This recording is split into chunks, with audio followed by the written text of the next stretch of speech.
Hey, it's Gerald from Lakers Fast Break.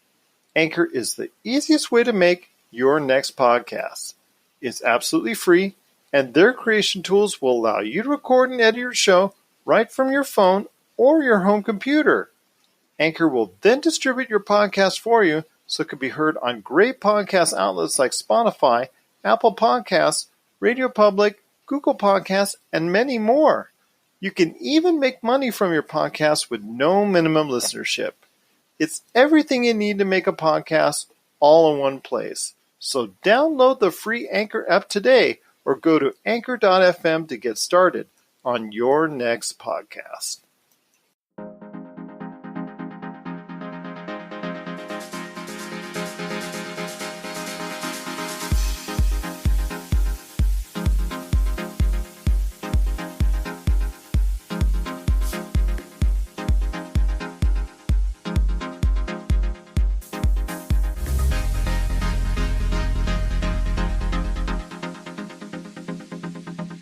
All right, and we're back for another episode of the Lakers Fast Break podcast. It's Gerald Glassford coming right back at you here from Lakers Fast Break, Pop Culture Cosmos, Inside Sports Fantasy Football, and Game Source. We truly appreciate everyone out there listening to all of our great shows. And if you can, it would be so much appreciated if you can give us that 5-star review on Apple Podcasts, or if you can like, subscribe, share, follow, or do whatever you can to support us here at the Lakers Fast Break, NBA Draft Junkies, Lakerholics.com, and the Run the Floor podcast, and also Pop Culture Cosmos as well. It is truly appreciated.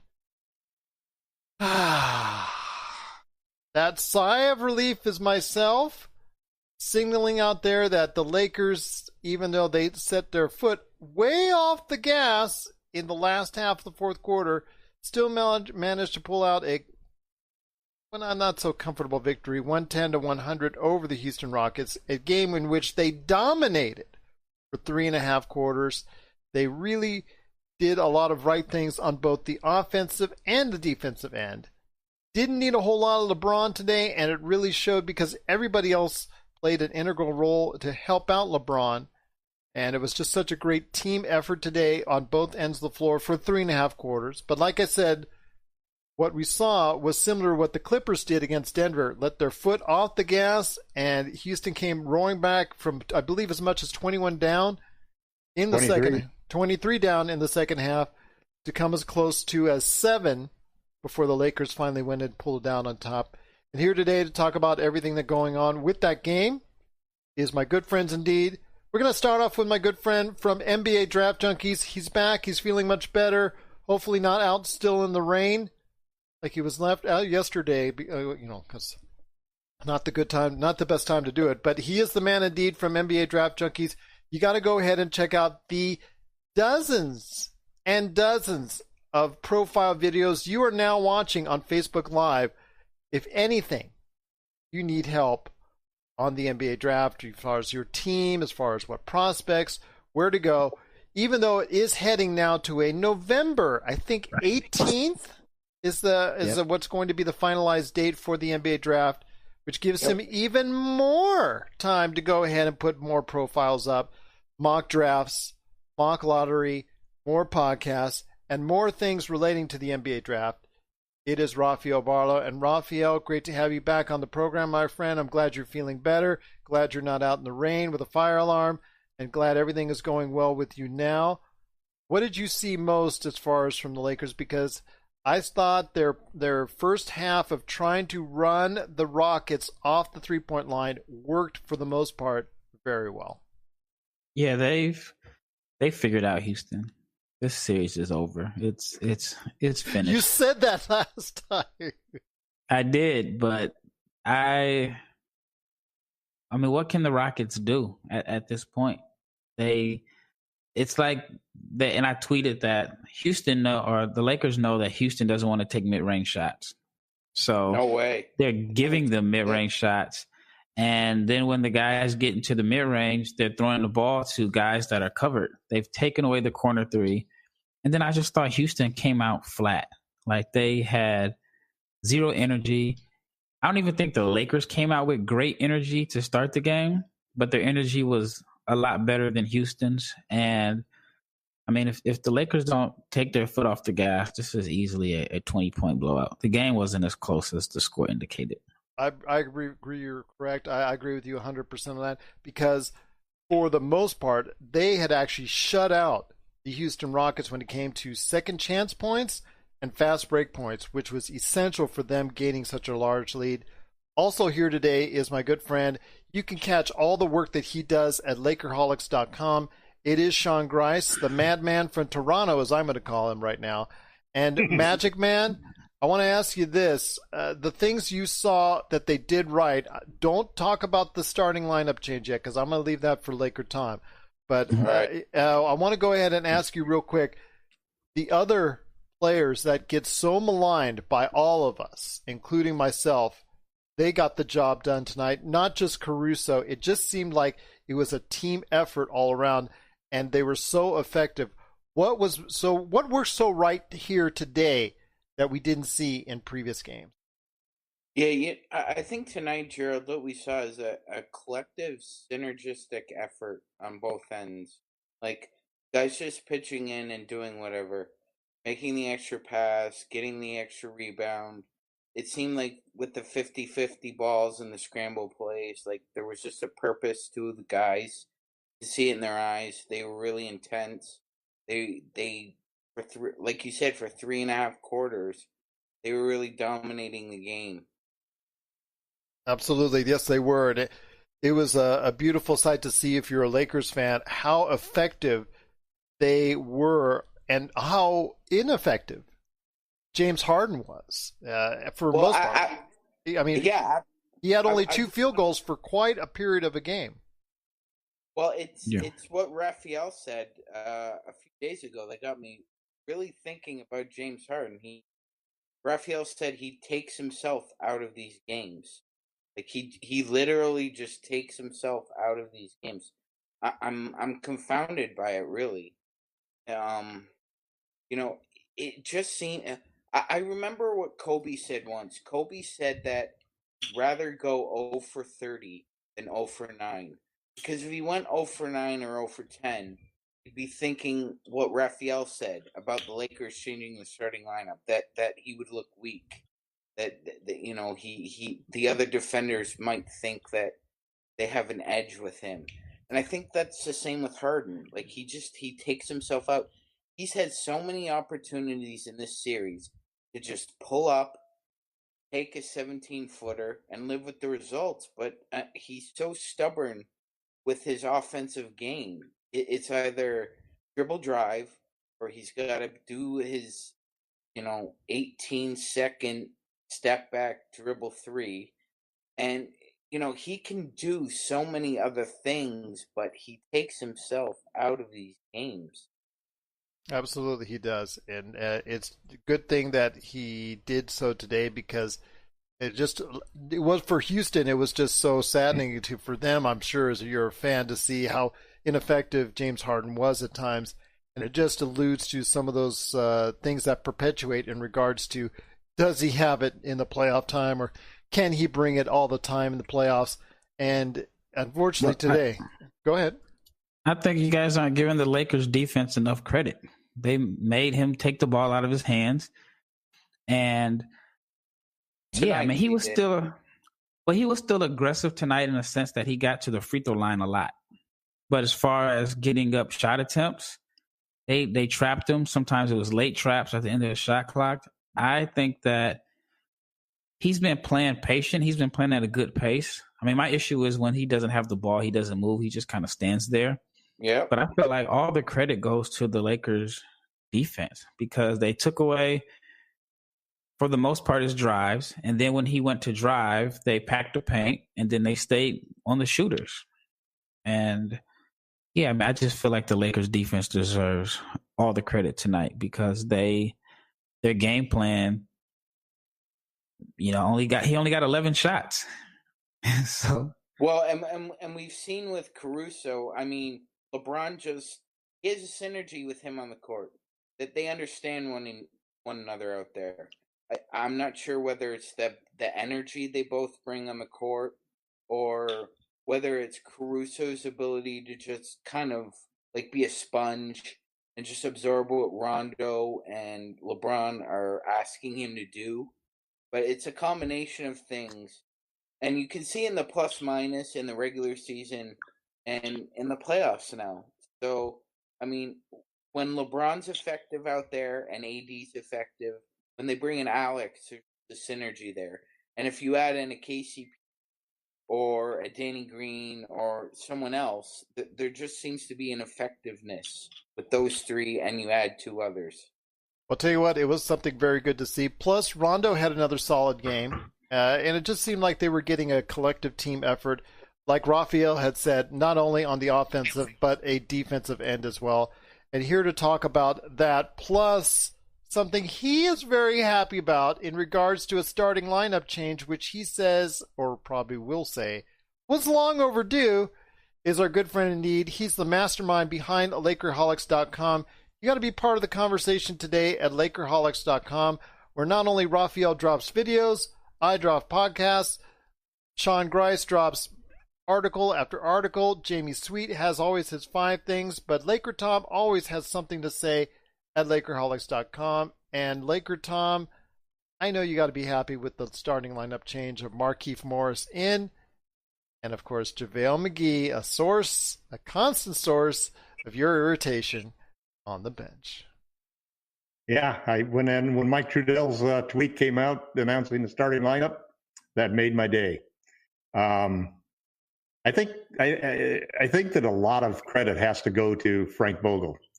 I may have complained about him being a better late than never coach as far as making adjustments and changes, but I can't complain about the fact that he's methodically gone about his job, and every game he's made the right adjustments. When you look at the job the Lakers did in Game 3, the last 2 quarters of Game 3 or the second half and the first half of this game, they held the Rockets to 79 points in 4 quarters. This is a team that averages 113 points a game. They really shut them down. In the second half of the Game 3, they actually stopped the Rockets all 3 areas that the Rockets try to get their points on. They basically shut them down from the 3-point line, shut them down by blocking shots, and they were 1 for 11 attacking the basket, and then shut them down from the free throw line where they only got 6 free throws. Now today, they didn't do a good job on the free throw situation, obviously, because they gave them a ton of free throws, but they shut them down again on the 3-point shots, and they shut them down. Other than this last minute lapse, it was a terrific defensive job. Zach Lowe had a great story, a great article on the Lakers defense and how they were really dealing with Harden. And he pointed out one of the same things that Rafael did, which is after Harden gives up the ball, he never gets it back again. And he doesn't aggressively go to get it back again, which is kind of surprising. He basically, a lot of times, just stands out there at the half-court line and lets the rest of the play go by. This was the pivotal game. If the Rockets were going to make a series out of it, they had to make it in this game. And unfortunately, they don't have big game James. They have little game James. And the Lakers shut them down in that situation. The other thing that everybody doesn't recognize, which is something that I've been harping on in the last few articles, is the Lakers' decisions to go small. And by small, I mean on offense, playing 5 out. Today we played almost exclusively 5 out. Every time players were cutting through the middle because it was open, LeBron was hitting them, Rondo was hitting them. LeBron would go in there and post up, but basically nobody was sticking into the middle. We were keeping it wide open with players on the perimeter, and that offense really made it so easy for us to score at times, and it also allowed us to control the tempo of the game. And then on the other side of the coin, the defense is so much better when you take McGee out of the game. And that's, I resent any implication that I'm not a JaVale McGee fan, because I think that he is at times has his place and he'll get his opportunities in the Clippers series because they'll play big a lot, and I'm sure that JaVale will start again once they start that series. But I think you'll also see a whole lot of Morris because he really fits perfectly as the stretch five. Him playing that 5 position allows Anthony Davis to remain at the 4, to remain taking his jumpers, to remain trying to slip inside, to be a help defender. And it's just a great combination. I think it's the solution. Whomever we play in the East is going to be another small ball team, another team that's got a stretch 5 center. And this is a great experience for the Lakers to do what they're doing against the Rockets because they're going to need it when they get to the NBA Finals. I got nothing but love for you, my friend, right? But and I just want to say we were on over 150 episodes now. People could just go back and listen to all the many times I've bagged on Rondo and you've bagged on JaVale McGee and you've picked on. I didn't even bring up Rondo. Yeah, well, me. I said for me. So I'm not going to say I'm. That's why I'm not exactly on the Rondo train yet that you're conducting. Choo choo. You might as well get on. I might have to. I might have to. Hold it, Gerald. But you said I resent the fact that JaVale McGee. I resent the fact that y'all don't like Jim McGee. 11, 10, and 8. Second best plus minus on the team. Rajon Rondo. Okay. I think he was 1 for 2 from 3. Yeah, he was. And I said, like I said, I'm getting there. I'm almost ready to board it. I haven't got my ticket from you yet. You got to fill out that apology letter and check off the right boxes in order to get a ticket to the train. Me and about 90 million other Lakers fans as well. But you and JaVale McGee, they just have to listen to about maybe Rondo case a couple of times myself. So that's understandable. The mistake that we make, the mistake everybody makes, is that you don't look at the stats of when he's in the playoffs versus when he's not in the playoffs. And you go through the regular season, which is a whole different animal. It's very easy to forget that you're looking at regular season Rondo, not playoff Rondo. Well, some guys have the ability to turn it up in the clutch situation and really come through. And Rondo, the numbers show it. I mean, I wrote a whole article where I basically compared all of his stats from times, both his defensive and offensive rating stats, his points, his rebounds, his assists. And it's a very clear difference. And it's from early times when he was with the Celtics all the way through when he was with the when he was with the New Orleans Pelicans, and he upset the Portland Trailblazers to this particular series we're in right now. Well, it's clear that Rondo is for real. It's not an illusion. It's clear. Well, it's clear he actually stepped up his game for the playoffs. It's clear. Now, whether or not he can do that and matches up well enough for the Clippers series, because that's kind of the direction now it's heading, we'll have to wait and see. But for now, I think it's definitely worked out, and I'm happy for everybody out there that supported Rondo, because I'm not going to tell you I did because analytics told me otherwise. So I'm like I said, regular season analytics told you otherwise. Regular season analytics, yeah. But sometimes it tells the story, my friend. But Sean, I know you had a couple seconds you wanted to go ahead, because I think you're a passenger on that train. I'm not quite sure. Well, like Tom was saying, I remember on Inside the NBA, Kenny Smith once said he was talking to his old high school basketball coach, and the coach told him, Kenny, a guy can score 20 points a game, but when does he get the 20 points? Do you get them in the first quarter, or do you get them in the fourth quarter? And there are certain point guards who, for some reason, just turn it up in the playoffs. Yeah, it's Rondo. A few years ago, it was Tony Parker. For some reason, Tony just accelerates and plays his best basketball in NBA Finals games. If Tony Parker isn't on that Spurs team, I think the Pistons actually them, personally.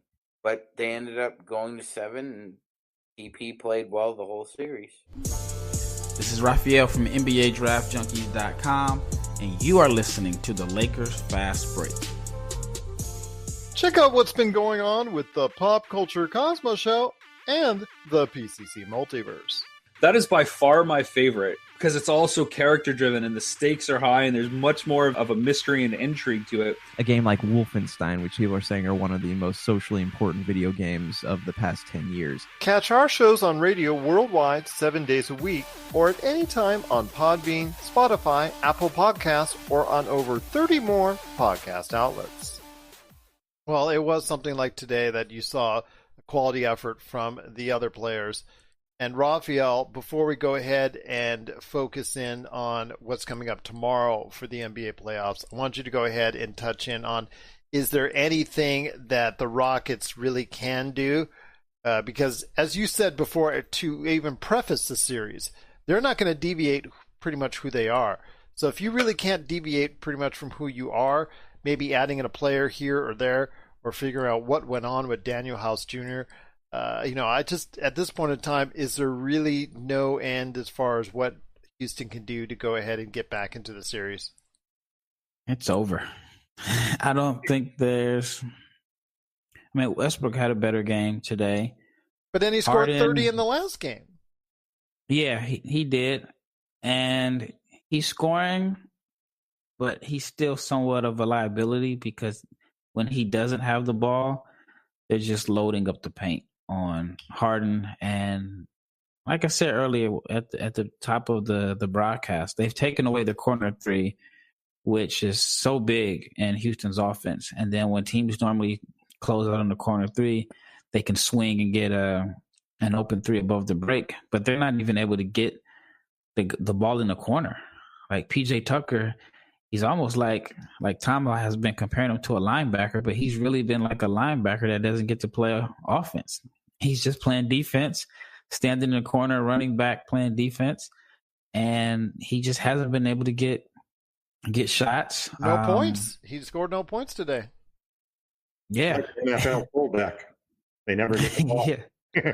Right. And so, I think it's human nature in the sense that your offense can dictate your defense in a sense. So if he's getting looks and if he's 2 for 6 from 3, I think his defense becomes a little better. He's going to always bring you effort, but when you're just running down the court and you don't even get a clean look, I think it just has somewhat of an impact on your defense, especially when you're guarding a guy like Davis who is going to continue to get shots and shots. So you're just really out there just playing one end of the court. And so, like I said, that's big. Harden and Westbrook just haven't had synergy this series other than the first game. And that's key. That they haven't. And I guess last game on paper, they looked good. But then Gordon was off. And today, I don't know. It's just the eye test. How would you say that? It's just the eye test. That just doesn't seem like everything is, like you said, with the synergy. Yeah, well, today I didn't like the effort. Like, they didn't come out with any effort at all. And, I don't know if it was a long day because of the Daniel House situation. And then, reading that there's another unnamed player who was supposedly involved in. That was Chandler, I think. Well, they said Chandler was the player, but then I read one article. Yeah, I read one article where they said Chandler he wasn't involved, but they said another unnamed player. So of course Twitter is saying, of course, a woman, they're going to say it's James Harden. And then they're saying Daniel House is taking the fall for Harden and all that. But anyway, I don't know if that had an impact on their day, but they came out like flat with zero energy and down 2-1. I mean, that's the thing about the playoffs. If you're down 2-1, it's almost like close to an elimination game in a sense, because if you get down 3-1, then it's nearly impossible to come back. Even though Houston has come back down from 3-1, we saw it last series, we saw it in the 2016 finals. So it's not necessarily impossible, like coming back from down 3-0, but you got to have a greater sense of urgency. And I don't know what they can do at this point. They'd have to put together 4 complete games and have a little bit of luck in order to win this series. And it doesn't seem likely. Because right now, you could say that with the Houston Rockets, you're shooting 40%. the last 3 games, and you're still not getting it done. And it's just, to me, They won 14 straight games where they'd shot over 40%. And what Houston, and I've said it multiple times, I don't think the percentage is the big deal. It's the number of the shots. Volume. Yeah, it's the number of attempts that they're getting up. So if they're making 40% on 30 attempts, I mean, usually that's bad for the defense, but I think when you're playing Houston, that's good for the defense because they would rather shoot 35% on 60 attempts because that means they're dictating the pace. But I don't know how many attempts they had today, but they definitely did not dictate the pace. 33. So that's like 20 less than what they want. Yep, absolutely. And Sean, I want to go ahead and touch on with you last on this is the number of rebounds where the Lakers doubled, which is something they had to do the entire series. And for them to stand a chance against the Houston Rockets, not only did they need to out-rebound, not only did they need to just go ahead and get domination on the boards, they needed to go ahead and make a mark, and they did so today by a 2-1 margin, 52-26. What is the key of not only just staying on the boards, but being so relentless on the boards for the Lakers? Yeah, I think it's just really great scouting by the coaching staff, Gerald. Just preaching and pounding it into Caruso, Danny Green, KCP, whoever it is out there, Marquis, that you need to attack the boards. You attack the boards, control the pace. They can't get into a rhythm. I think it was just a collective effort tonight. Usually with rebounding, it usually just takes one guy to start it, and it has a synergistic effort. I'll give you an example. Do you guys remember the 2010 finals, the first quarter, Game 7? I mean, we couldn't shoot a pea into an ocean, and yet there was Ron Artest rebounding the ball like a maniac, and he kept us in it. And eventually we pulled it out, but it usually starts with one person and it flows out. That's my observation. Well, absolutely. It was a great hustle on the boards. It worked all game long. Faces who we normally wouldn't see crash the boards, like Danny Green, were getting a tremendous amount of offensive rebounds. I thought that was also a key, but that was something that the Lakers had to do.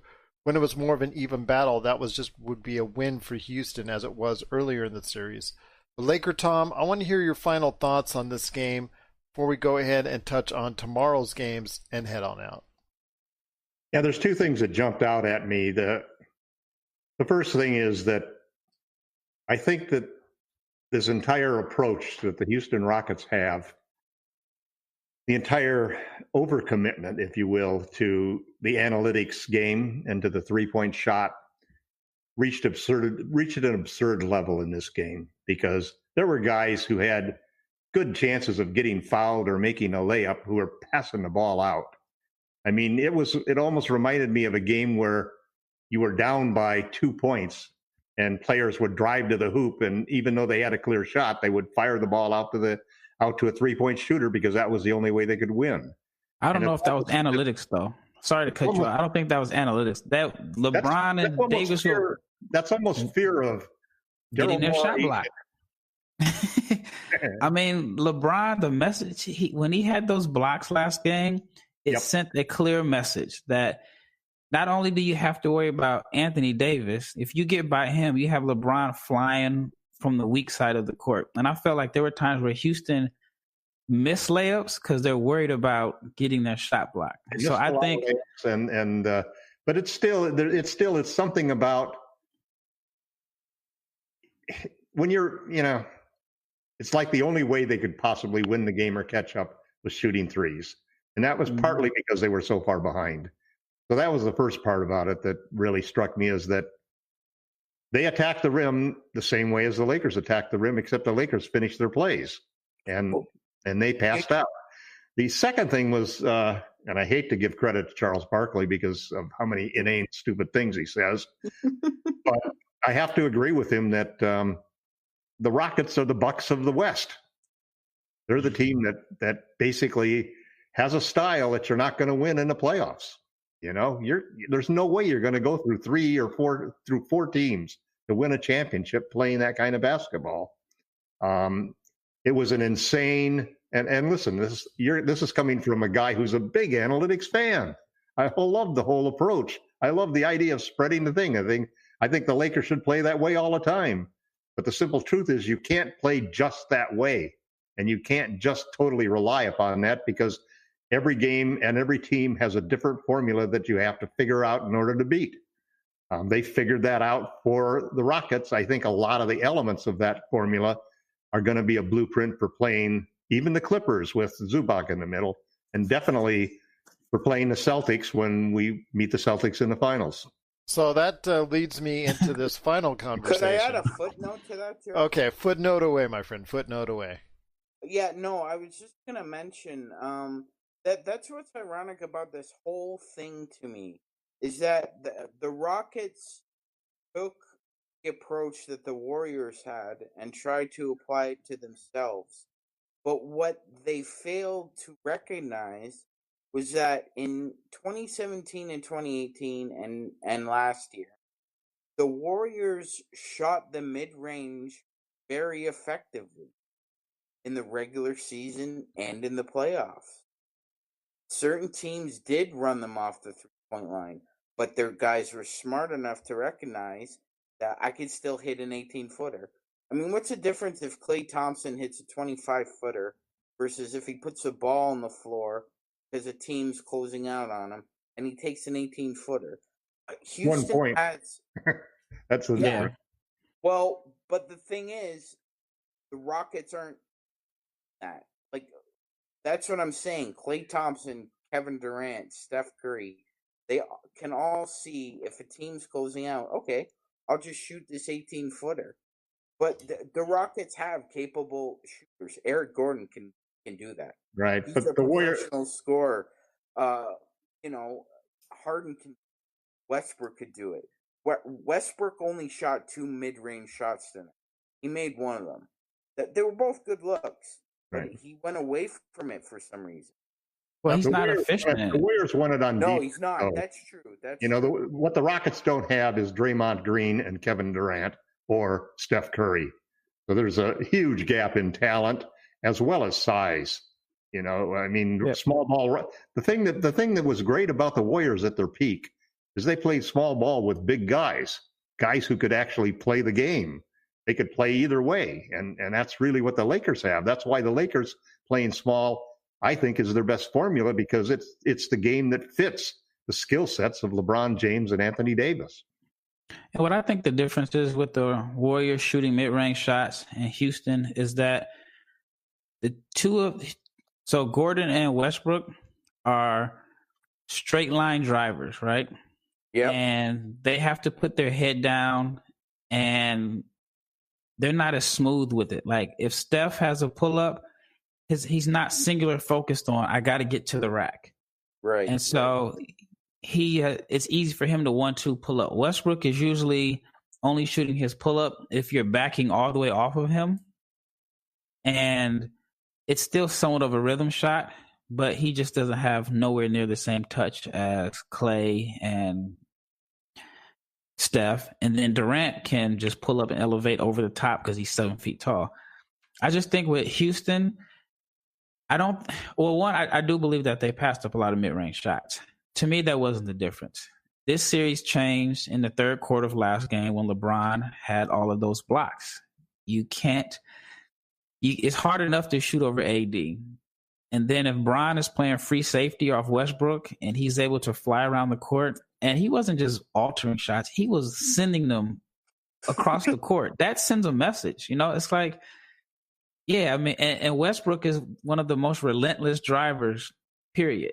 And you can see he wasn't. Well, I just want to say this. You can see he was not as active today as he was in that previous game, Rafael. No cutting. Okay, yeah. But Houston, so afraid of riling LeBron up and getting him to the point where LeBron has to go back to that higher activity level, which I was talking about the other day, because he has brought it up a notch, just like we talk about Rondo in the playoffs, especially defensively.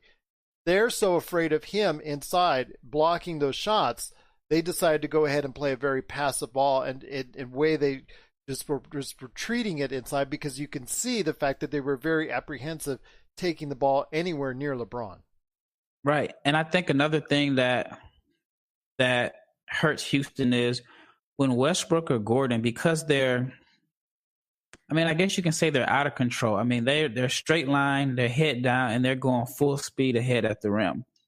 When they miss, their momentum carries them out of the play, and then they have a tendency to do what when they miss? Flail their hands, talk to the refs. If AD or Bron gets the rebound, or especially if Bron gets the rebound, what's he going to do? Outlet it, and it turns into a fast break. So not only are they altering shots, they're beating them up at the rim. And when Houston would get by their guys, the Lakers knew, like, okay, well, they don't want to shoot the mid-range, and they're going to be reluctant to drive to the rim. So what are they doing? They're passing it out to the slots who's covered, and now they have to give the ball to Harden and reset with a late shot clock. And like I said, LeBron... Hope is a free throw. Yeah, I mean, like... You take away the threes and you take away the layups. And I feel like Harden's still attacked, and he's clever enough to make sure that he gets fouls, because he's always in control for the most part when he's going to the rim. While Westbrook and Gordon, hard straight line drivers, and there's really no moves when they're going to the rim. But Harden, he's going to throw off you the timing of the shot blockers with his, with his feet. I mean, I think there was one play where he got by Davis on it was like on the left baseline, and just because he knew how to change his feet up, he shot it before he did the 1-2 gather. Those guys don't have that, and so once Davis and LeBron, eliminated the potential of a drive, it just killed Houston's offense. It took the corner three away. And I said again, LeBron changed this series with those series of blocks in the third quarter. That momentum, that was it for Houston. I wonder if he would have done that if they gave him a second team all defensive honors. Because I think I think that LeBron came out in that game determined to show everybody that was a bad decision, that he deserved to be at least on the second team.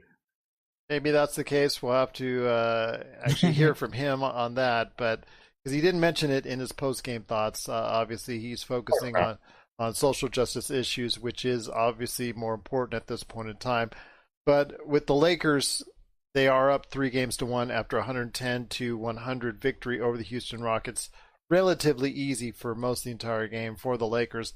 And it looks like that the Lakers are in the Houston Rockets' heads at this point, and it looks like they will finish them out, as LakerTom was saying, in 5 games here coming up on Saturday. But again, we will be here at the Lakers Fast Break to report on that. But also, as well, tomorrow night, Rafael and I will be by to talk to you about what's going on for tomorrow's games. And right after, you can go ahead and join us here at the Lakers Fast Break, because tomorrow the Clips and the Nuggets are coming up in their own Game 5 with elimination on the line.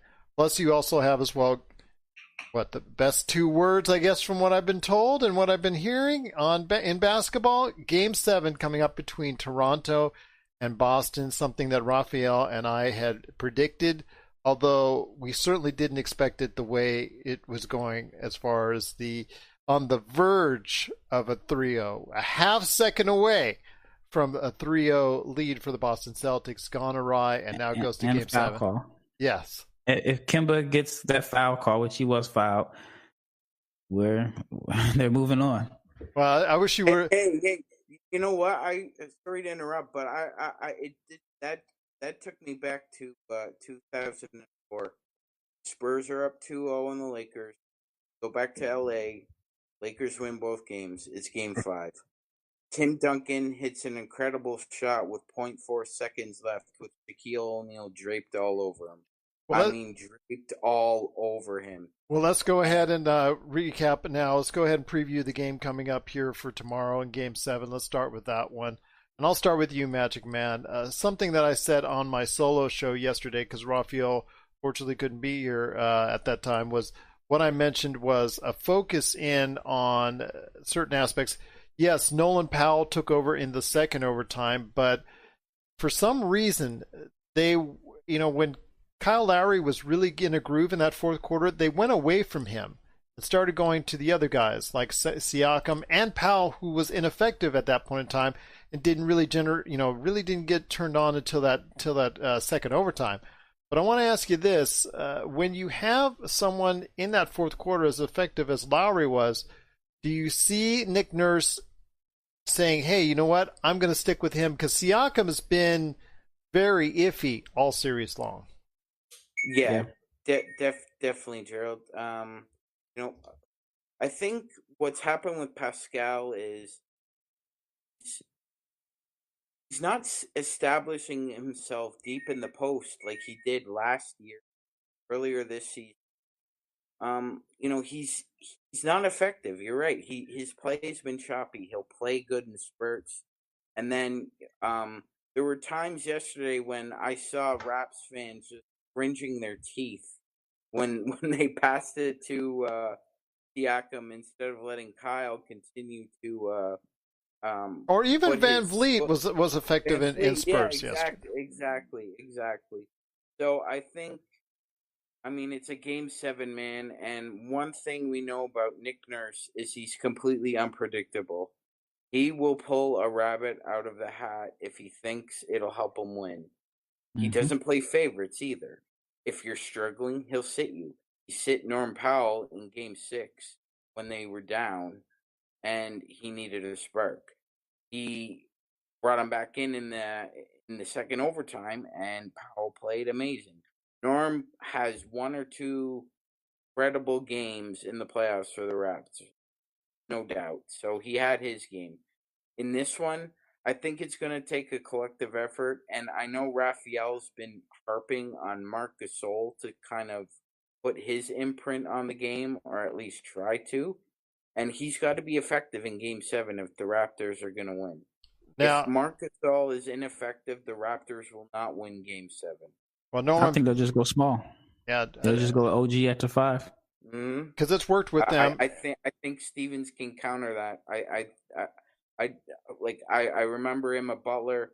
I have a lot of respect for him and the way he makes little adjustments throughout the course of a game that can swing a matchup here or there. So, well, one of the things I want to ask is, like, we saw a great performance from Norman Powell in the last game, but Rafael, before I head over to LakerTom on this, and that is this, with what's going on from the Boston perspective, one of the things I was, as an NBA fan, because I really don't have a dog in this show per se, I want to go ahead and ask you this. They relied way too heavily on a struggling Kemba Walker in that game, especially in the overtimes. They were going back and giving the ball to him. Go ahead, make the play, make the penetration, go ahead and handle the ball.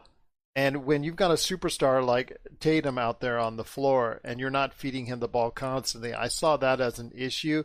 Or even Jaylen Brown. He got some spots in there, but it was kind of a little bit inconsistent in the second half for me as well. It just seemed like a lot of Kemba Walker. And if he's struggling, I'm not sure if that's the right answer. So I ask you again, my friend, if Brad Stevens goes to a continuous line of Kemba Walker in that second half, or if it remains close, is that going to be the same kind of result that they get this time around?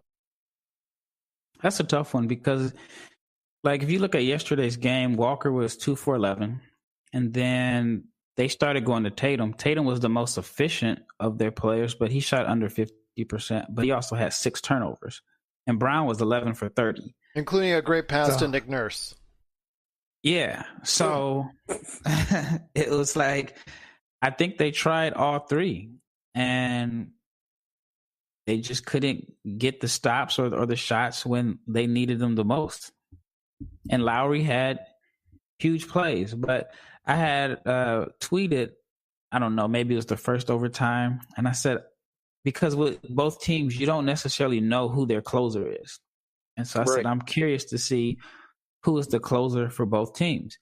And both teams went to multiple guys. Like Siakam missed some bunnies at the rim. Then they went to Powell for isolation. And then they went to Lowry, to Van Vliet. And then I think Boston tried it with their guys also. And I think tomorrow's game is going to be similar to Game 6. And it's going to come down to who can close? Who's the best closer? I think with Boston, the key to them is like Rafael was saying, 2 out of the 3 have to play well. If 2 of the 3, Brown, Tatum, and Walker, if 2 out of the 3 play well, and you get a really good game out of Smart and or Wanamaker, they're really hard to beat. Well, LakerTom, I want you to go ahead and finish this conversation off, and I'll get from around the table their thoughts. I'm picking the Toronto Raptors to win the game.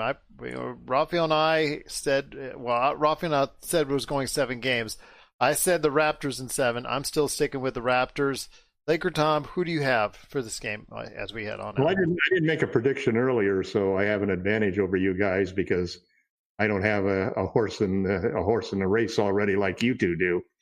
And when I look at the way that Lady Luck has blessed the Toronto Raptors in last year's Eastern Conference Finals and in this particular series against the Celtics, I don't think there's going to be a third miracle.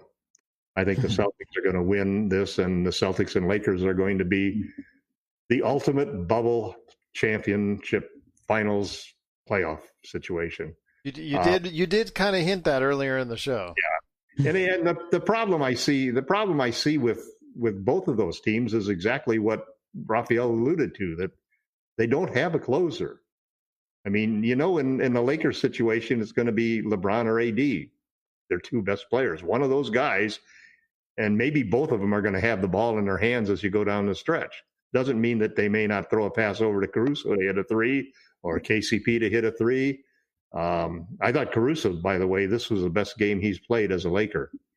His timely cuts, his excellent defense, his outside shooting, he had everything there. A couple of stupid passes and a couple of turnovers, but generally an excellent performance. Boston, it's going to come down to the coaches, I think. And these are two of the brightest young coaches that are in the league. And it's going to be which one of them puts together the best offensive plan and defensive plan for this game. It's wonderful to have a Game 7. A Friday night Game 7 is always great, too, especially for those of you who have to work during the day. I don't, so it doesn't really matter to me. But Toronto hates it. At any rate, I think what I'm hoping for is a close game. Oh, I think you'll get it. Yeah, I think you'll get it indeed. Well, I think there's a chance the Celtics could blow them out, and simply because I went ahead. We haven't seen Toronto blow the Celtics out, but we have seen the Celtics blow Toronto out in this series, and that tells me a little bit about what the potential is if a team comes out and really puts all of the pieces together. Sean, Anyway. I wanted to go ahead and I'll give it to you, but one of the things I've learned in doing this podcast is never try to talk over LakerTom. It's only going to get you frustration. Go ahead. I was with you, Gerald and Rafael. I had this as a grueling 7-game series. I just thought that Toronto would have difficulty, and I thought it would go 7 just because of their metal. So I'm gonna stick with the Raps. I picked the Raps. I'll stick with the Raps. Raps and Heat in the Eastern Conference Finals. I'll tell you what, if you didn't, you'd be... Jimmy's revenge. Well, you wouldn't be able to leave out your door there up there in the Great White North. So you wouldn't be able to go outside if you picked that. Well, what's so tantalizing about this is that if the Raptors... Yeah, is that if the Raptors do win, Jimmy Butler has the Raptors right where he wants them. It was 4 bounces. I'm sure he's thinking about that when he watches the game tomorrow. Yeah, but the guy who shot is going to be playing for the Clippers. Right. But that's what I'm saying. He's laughing about this, I think, personally. Actually, it wouldn't motivate me until I met the Clippers in the finals. Then I would remember what Kawhi did. Jimmy's a different dude, man. Jimmy's a different dude. He finds motivation wherever he tries. Of course. That's why he's so great. I wasn't at the game, but we have season tickets. A few of our paramedic guys, and he heard it from Toronto, so he wants to get him back. I know. I'm not saying I know this man, but I know his mindset on the court. It's like LeBron. He'll make up. If there is no motivation, he'll put it on his own whiteboard and make it up. Of course. Well, let's get Rafael in here to share his thoughts on who will end up. Because you told me 7 games, but you never ended up telling me who. So I said Toronto. It was the Rockets Lakers series. I never gave a prediction, but okay. I got Toronto. Okay. Who do you got in the Lakers series now? It's over. 5 games.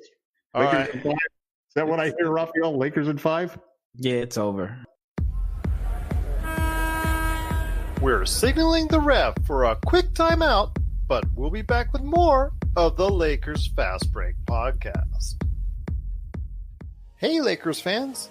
Looking for the best place to go for up-to-date news, information, original videos, articles, podcasts, opinion pieces, and discussions about the Los Angeles Lakers? Well, look no further than Lakerholics.com. With a legion of followers always there talking about everything Lakers and the NBA, there's no better place to go to share your fandom as the team heads toward another championship run. So stop by and be part of the conversation today at Lakerholics.com.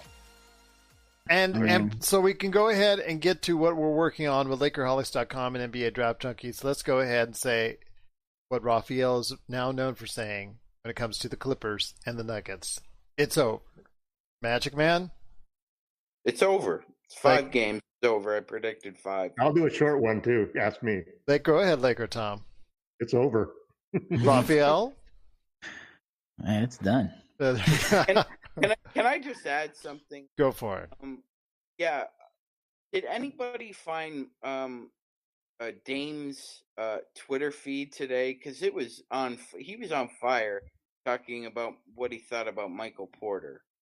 I'd be interested in what you guys thought about that. Well, it's a rookie. I'm just going to tell you this. If you heard, because I know that was the second talk of the day behind what Daniel House Jr. and who else, as far as Houston, as far as allowing a female individual to test per se, or everything that went down in regards to that. The reason why he was suspended for today's game, but as far as violating that was the talk behind it was rookie. Well, actually, he's not a rookie. Second-year player Michael Porter Jr., essentially a rookie because he was injured his first year, coming in as the Nuggets' third best player. Although eventually, in a year or two, we could be saying he's the top player for the Nuggets because he's got skills, he's got a lot of mad game, he's got a silky smooth jumper, but he's got a lot of confidence right now on the offensive end. We won't talk defense right now because his defense is still atrocious, but when it comes to the offensive end, he is a really great option, but complained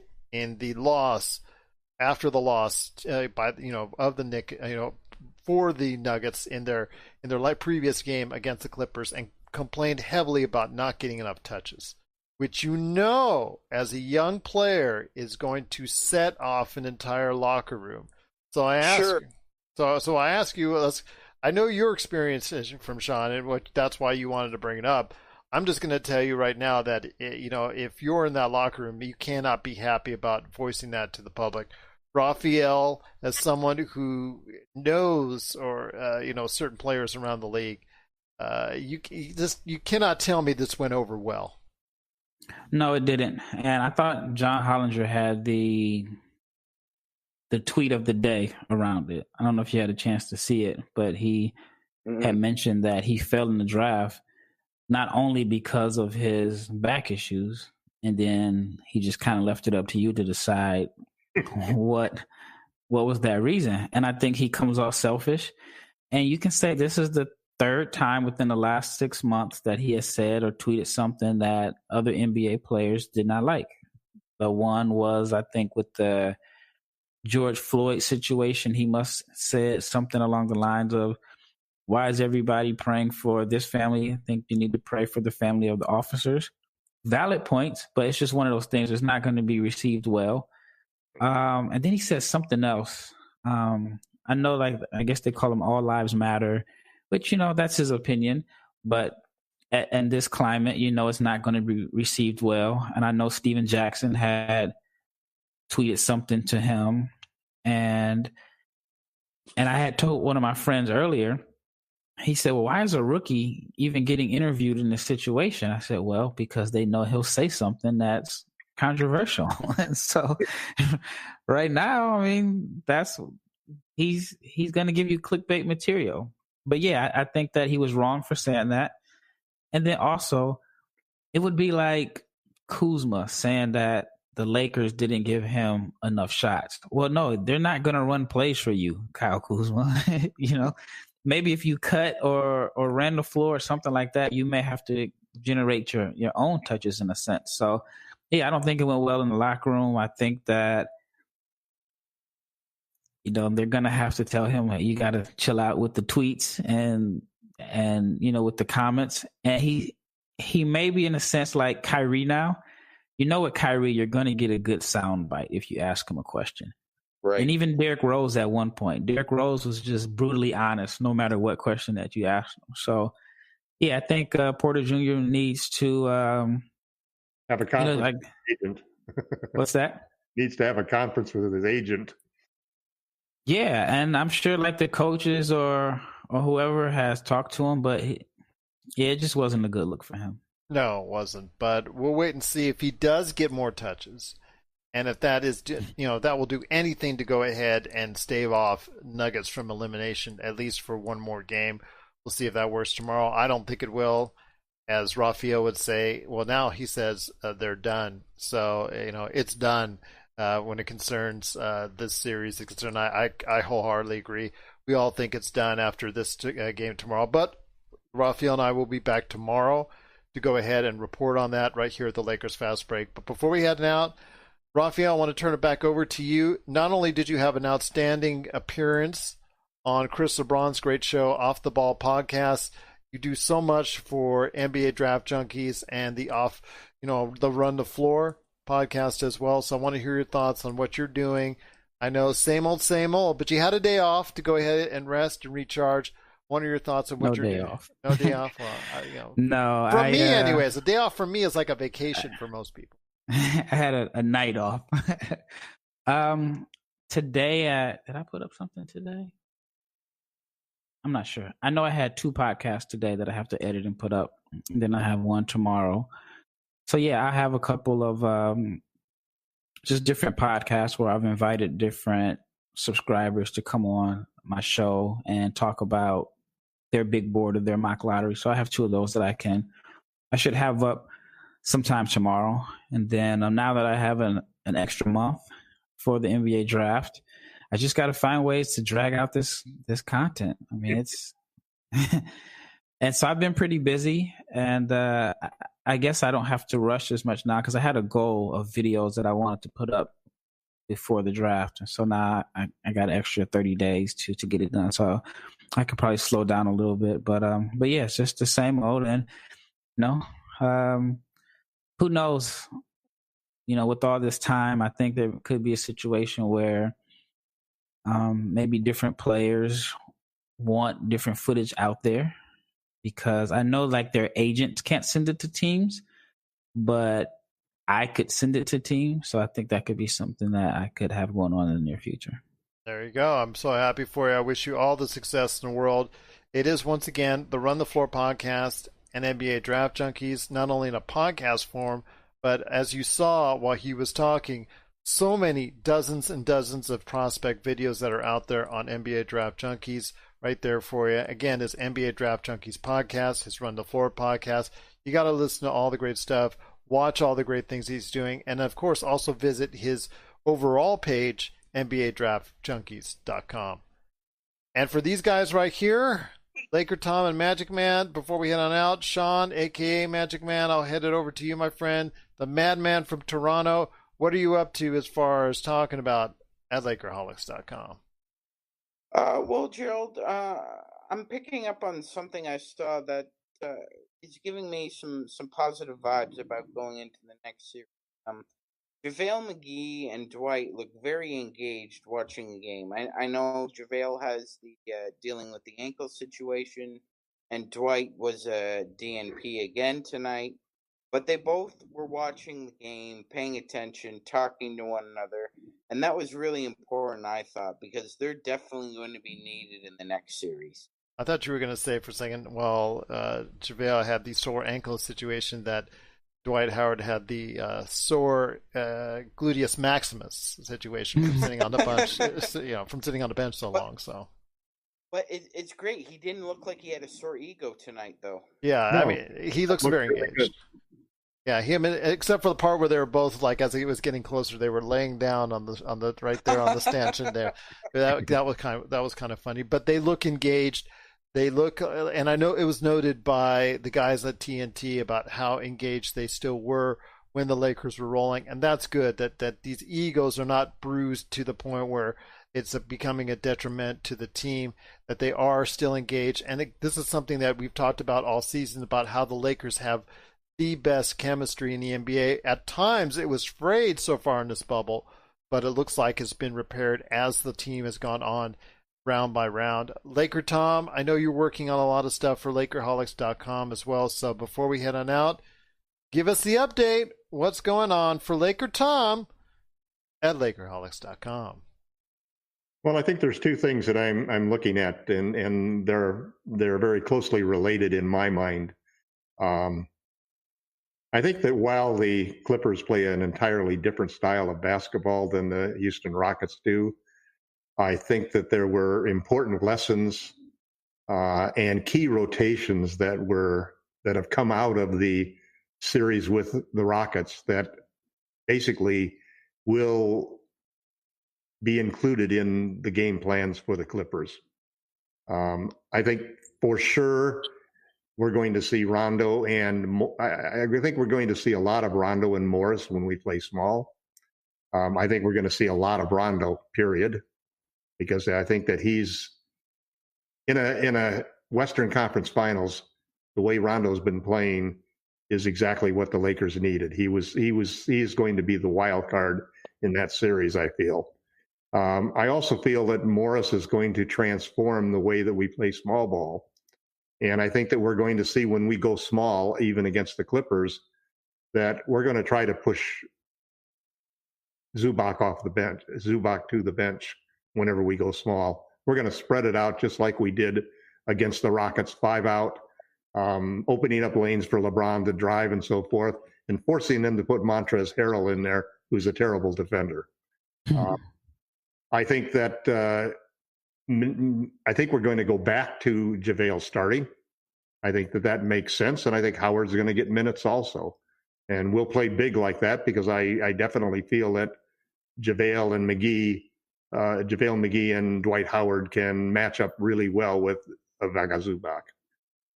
So I think that those are changes that flow from this series, things we learned, not necessarily about the Rockets, but really about ourselves.